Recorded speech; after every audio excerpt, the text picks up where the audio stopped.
हरे परमात्मने प्रणतकलेशनाशाय गोविंदाय नमो नमः। ओम श्री गणेशाय नमः। श्री सीताराम नमः। श्री राधे श्याम नमः। उमापति महादेव की जय। श्री गुरुवे नमः। श्री हनुमते आविराजिए। सब संतन की जय, सब भक्तन की जय। जय जय सीताराम, जय जय राधे श्याम। श्री हरिवंश, श्री हरिवंश, श्री हरिवंश। कल हमने 14 श्लोक किया था, 14वां श्लोक, जिसमें हमने बात करी थी कि जो व्यक्ति 18वां अध्याय 8वां अध्याय, पहले मम्मी के कहें 15वां अध्याय का 5वां 15। श्लोक। हाँ जी।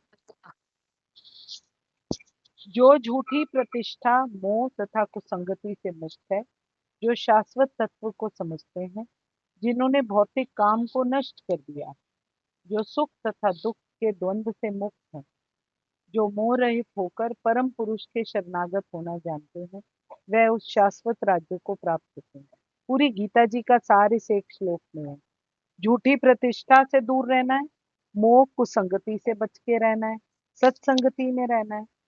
वो जो ऐसे कार्य करते हैं और जो शाश्वत तत्व की पावर को समझते हैं, जो परमात्मा की पावर, ज्ञान और विज्ञान के बारे में समझने लग जाते हैं, जिन्होंने जिनको ज्ञान और विज्ञान के साथ रूबरू होने का मौका मिलता है, वो भौतिक कामना को नष्ट कर सकते हैं। तो जिन्होंने अपनी भौतिक कामना को नष्ट कर दिया है, जो किसी भी प्रकार के द्वंद्व, जहां पर भी दो चीजों की साइड लेनी पड़ती है किसी भी चीज की, तो वहां पे मोह और आसक्ति की प्रेजेंस हो जाती है। जो सुख और दुख के द्वंद्व से मुक्त है, जो मोह रहित होकर परम पुरुष के शरणागत होना जानता है, जिसको पता है कि सब कुछ परमात्मा की मर्जी से हो रहा है, जो भगवान जी के आगे अपने घुटने टेक चुका है, उनके शरणागत हो जाता है, वो उस शाश्वत राज्य को प्राप्त है। ये पूरी की पूरी गीता जी का मीनिंग इस एक श्लोक में है। पुरुषोत्तम योग का 15वें अध्याय का 5वां श्लोक, श्लोक संख्या नंबर 14 को करते हुए 8वें अध्याय के 14वें श्लोक को करते हुए हम आगे बढ़ते हैं। एक सेकंड वेट करना। श्री हरिओम, अजय, श्री हरिओम, श्री हरिओम, श्री हरिओम। कल हमने 8वें अध्याय के 14वें श्लोक में बात करी थी कि जो व्यक्ति हर दिन नियम से परमात्मा के नाम, जप, कीर्तन सबका अभ्यास करे, उसके हृदय में भगवान जी कहते हैं मैं प्रकट हो जाता हूँ। और अगर वो मृत्यु के समय में मुझे याद करता हुआ जाए, तो वो इस जन्म मरण के चक्कर से मुक्त हो जाता है। मन का इधर उधर जाना रोकना अनिवार्य है। इसीलिए हमको भगवान जी इंसिस्ट करते हैं कि योग का अभ्यास करना बहुत जरूरी है। जब वो योग का अभ्यास करने लगता है और धीरे धीरे परमात्मा की तरफ झुकने लगता है, तो उसको ईश्वर की बातों में और उनके बारे में स्मरण करने में आनंद मिलने लगता है। तो उसके भौतिक सुख की जो आशा होती है, वो धीरे धीरे खत्म होती जाती है और वो परमात्मा की लीला स्मरण में मस्त रहने लग जाता है। शुद्ध भक्ति योग परमात्मा की प्राप्ति का एक विशेष साधन है। भक्ति योग सरल, शुद्ध और सुगम। इसकी शुरुआत हम नाम जप से कर सकते हैं। कोई भी विचार किए बिना अनन्य भाव और दृढ़ निष्ठा से केवल परमात्मा का चिंतन करना, हर समय उनका ध्यान, जप, तप, कीर्तन, लीला गान, अध्ययन, कोई ना कोई चीज जिससे हमें भगवान जी के साथ कनेक्शन मिलता रहे, उसको करते रहना। इन चीजों को करते करते हम परमात्मा को सहज प्राप्त कर सकते हैं, ऐसा ईश्वर अपने मुख से कहते हैं। गीता जी के श्लोक नंबर 14, श्लोक संख्या नंबर 15। परम सिद्धि को प्राप्त महात्मा जन मुझको प्राप्त होकर दुखों के घर एवं शन भंगुर पुनर्जन्म को नहीं प्राप्त होते। फिर से बोलती हूँ, परम सिद्धि को प्राप्त महात्मा जन मुझको प्राप्त होकर दुखों के घर एवं शन भंगुर पुनर्जन्म को नहीं प्राप्त होते। जय जय श्री कृष्ण। गर्भ में दुख, पैदा होने में दुख, रिश्तों में दुख, हर जगह पर कोई भी चीज, जब हमारी कामना कोई छोटी सी पूरी नहीं होती, हमारी एक्सपेक्टेशन रह जाती है, तो भी हम दुख में पड़ जाते हैं। पैदा होते हैं, नर्स हमको चांटा मारती है, बच्चा रोने लगता है। जीवन में चांटे खत्म ही नहीं होते। स्कूल में टीचर चांटा मारती है, घर पर पापा मम्मी चांटा मारते हैं। घर में लड़ाई होती है, शादी होती है, हस्बैंड वाइफ में कलेश होता है, उसके बाद बुढ़ापे का चांटा पड़ता है, फिर बीमारी का चांटा पड़ता है, फिर मृत्यु का चांटा पड़ता है। जो भगवान जी को अपने हृदय में टटोल कर छुपे बैठे हुए हैं, वो जो इस दुखालय से बच सकता है और पुनरपि जननम पुनरपि मरणम से वो मुक्त हो सकता है, अगर हम परमात्मा के साथ अपनी एसोसिएशन को पक्का करें। धरती में जीवन को क्षणभंगुर भी कहा जाता है। एक क्षण में सब कुछ खत्म हो सकता है, देखते ही देखते चीजें फिनिश हो जाती हैं। जो रिच आदमी होता है वो खत्म हो जाता है, और जो पुअर आदमी होता है वो रिच बन जाता है, पर वो भी सब कुछ टेम्पररी है। कितनी देर हमारी लाइफ में चलता है इसकी कोई गारंटी नहीं होती। जैसे ब्रह्मा जी एक आंख झपकते हैं तो हमारा पूरा साल बीत जाता है। हमने ये स्टोरी की थी भगवान जी के बचपन की। इस संसार को दुखों का घर भी कहा जाता है। दुखालय दुखालयम शाश्वतम। पर जो अपना कर्तव्य कर्म पूरी निष्ठा के साथ परमात्मा का स्मरण करते हुए करता है, जो कर्तव्य परायण है, उसको परम सिद्धि मिल सकती है। उन्हें परमात्मा महात्मा के नाम से कहते हैं। ऐसे ज्ञानी लोग जो होते हैं वो ईश्वर की रियलिटी को जानते हैं और ज्ञान और विज्ञान से भरपूर होकर दोबारा से पुनर्जन्म में नहीं पड़ते। भगवान जी कह रहे हैं मुझे प्राप्त करके महापुरुष जो भक्ति योग में रत रहते हैं, कभी भी दुखों से पूर्ण इस अनित्य जगत में नहीं लौटते, क्योंकि उन्हें परम सिद्धि प्राप्त हो चुकी होती है।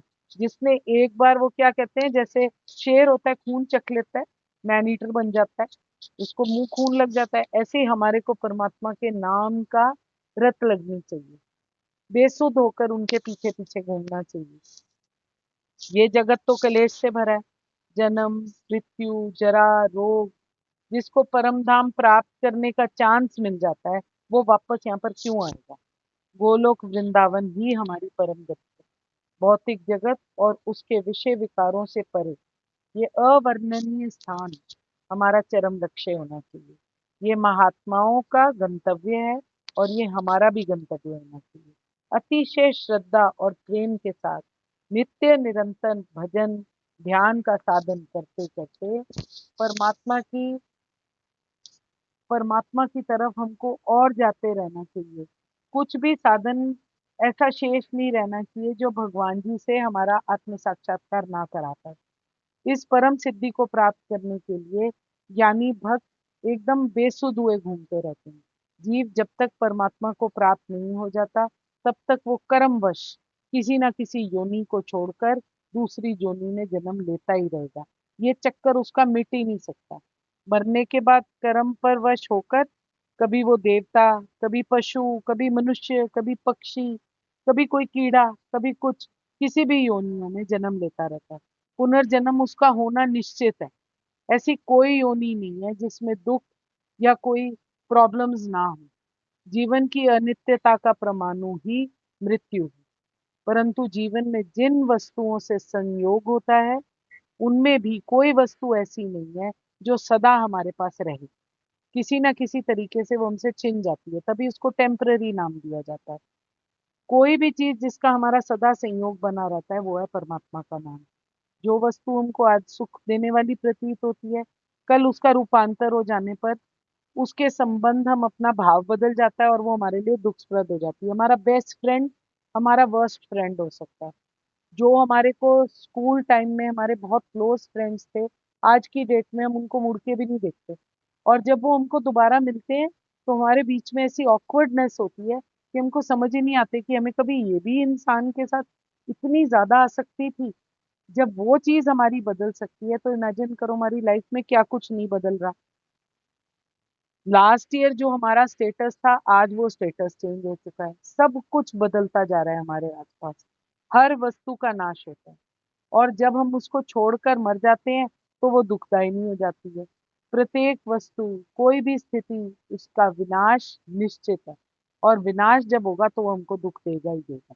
सुखरूप दिखने वाली वस्तुएं संग्रह और भोग में, उनको जोड़ने में और उनको हर वक्त अपने पास एकत्रित करने में हम पाप करते रहते हैं।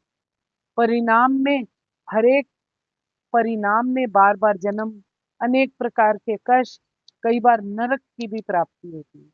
पुनर्जन्म से लेकर गर्भ से मृत्यु प्रयाण, सिर्फ दुख ही दुख हमारे को घेर कर रखता है और कुछ भी नहीं। योनि से योनि हम भटकते रहते हैं पर परमात्मा की प्राप्ति नहीं होती। जिसको एक बार जिसको समस्त सुखों का आनंद सागर, सबका परम आश्रय, सबका परम आधार परमात्मा, हमारे परम पुरुष भगवान जी की प्राप्ति हो जाती है, वो किसी भी परिस्थिति में परमात्मा से दूर या वियोग नहीं करना चाहता, उनसे हटना नहीं चाहता। इसीलिए भगवत प्राप्ति हो जाने के बाद फिर से संसार में जन्म नहीं लेना पड़ता। ऐसा कहा गया है, शर्त से होती है कि हमारे माइंड से परमात्मा की कभी भी स्मृति नहीं होनी चाहिए। जय जय सीताराम, जय जय राधे श्याम। कृष्णाय वासुदेवाय, हरे परमात्मने प्रणतकलेशनाशाय, गोविंदाय नमो नमः। अगला श्लोक भी थोड़ा सा पढ़ देती हूँ, अगर अभी खत्म हो जाता है तो अभी खत्म कर देती हूँ। हे अर्जुन, ब्रह्मलोक पर्यंत सब लोग पुनर्वसी हैं, परंतु हे कुंती पुत्र, मुझको प्राप्त होकर पुनर्जन्म नहीं होता, क्योंकि मैं कालातीत और ये सब ब्रह्मादि के लोक काल के द्वारा सीमित होने से अनित्य है। एक बार फिर से, हे अर्जुन, ब्रह्मलोक पर्यंत सब लोग पुनर्वसी हैं, परंतु हे कुंती पुत्र, मुझको प्राप्त होकर पुनर्जन्म नहीं होता, क्योंकि मैं कालातीत हूँ और ये सब ब्रह्मादि के लोग काल के द्वारा सीमित होने से अनित्य है, परमानेंट नहीं है। ये लोक भी भगवान जी कह रहे हैं परमानेंट नहीं है, जहाँ पर हम जाएंगे बीच में।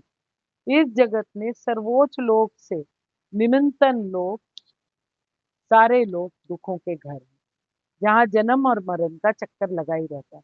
भगवान जी कह रहे हैं, किंतु हे कुंती पुत्र, जो मेरे धाम को प्राप्त कर लेता है वो फिर से जन्म नहीं लेता।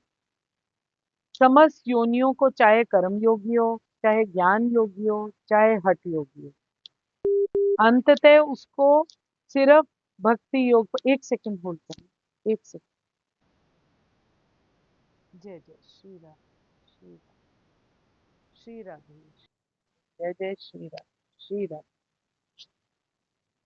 यहाँ पर वो बात कर रहे हैं कि चाहे कर्म योगी हो, चाहे ज्ञान योगी हो या हठ योगी हो, अंत में भक्ति योग या भक्ति की सिद्धि प्राप्त करनी होती है, तभी श्री कृष्ण के परम धाम को जाया जा सकता है, जहाँ से हम लोग वापस नहीं आएंगे।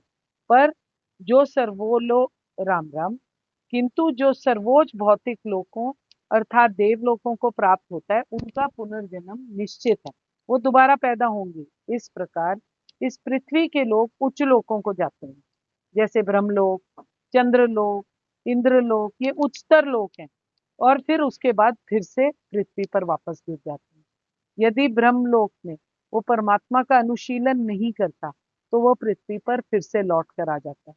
जो उच्चतर लोकों में परमात्मा में जाप करने में उनकी स्मरण शक्ति और वो सब अपना कायम रखते हैं और उसमें प्रगति करते रहते हैं, वो ऊपर जाते रहते हैं और प्रलय के समय फिर नित्य परम धाम को भेज दिए जाते हैं। परमात्मा अपने आप कह रहे हैं यहाँ पर, वो ये बोलते हैं, जब इस भौतिक ब्रह्मांड का प्रलय होता है तो ब्रह्मा तथा कृष्ण भावनामृत में निरंतर प्रवृत्त उनके भक्त अपनी इच्छा अनुसार आध्यात्मिक ब्रह्मांड को तथा विशिष्ट वैकुंठ लोकों को भेज दिए जाते हैं।